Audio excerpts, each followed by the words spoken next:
Chapter 4, Mishnah 4. The Mishnah continues its discussion of whether items combine with each other regarding various laws. The first relates to pigul and nosar. The rabbis decreed that if someone touches pigul or nosar, his hands, but not the rest of his body, become tameh. His hands can then transmit tuma to teruma or kodashim they touch. His hands could then transmit tuma to teruma or kodashim they touch. The Mishnah addresses whether these two combine. Pigul and nosar do not combine with each other to transmit tuma, because they are two different prohibitions. For a piece of nevela to transmit tuma, it must be at least the size of a kazais. A piece of one of the 8 shiratzim that transmit tuma can transmit tuma even if it is as small as a lentil.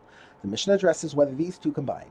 A sheretz and a nevela, and so to a nevela and flesh of a human corpse, do not combine with each other to the minimum amount needed to transmit tuma, even to the lenient amount of the two. That is, less than a lentil-sized piece of sheretz and less than a kazais of nevela do not combine even to the larger, more lenient amount of a kazais that transmits tuma as a nevela, and they certainly do not combine to the smaller, more stringent amount of a lentil that transmits tuma as a sheretz.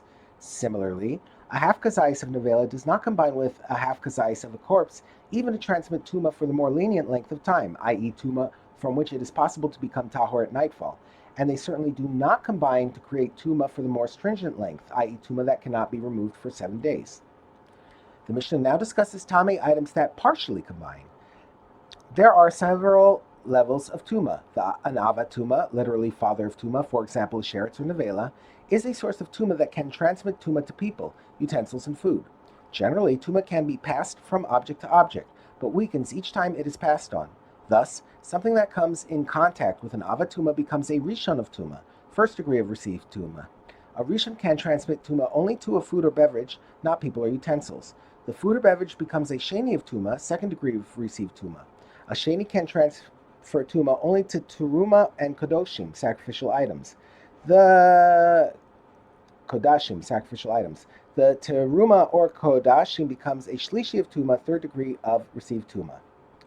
Food that became tameh from an avatuma and is thus a rishon, and food that became tameh from a vlada tuma, literally offspring of tuma, i.e. a rishon, and is thus a sheni, combine with each other to form an egg's volume of tameh food, to transmit tuma like the more lenient of the two. That is, half an egg's volume of food that is a rishon and half an egg's volume of food that is a sheni, combine to transmit tuma on the level of the more lenient sheni, and will cause the truma they touch to become a shlishi.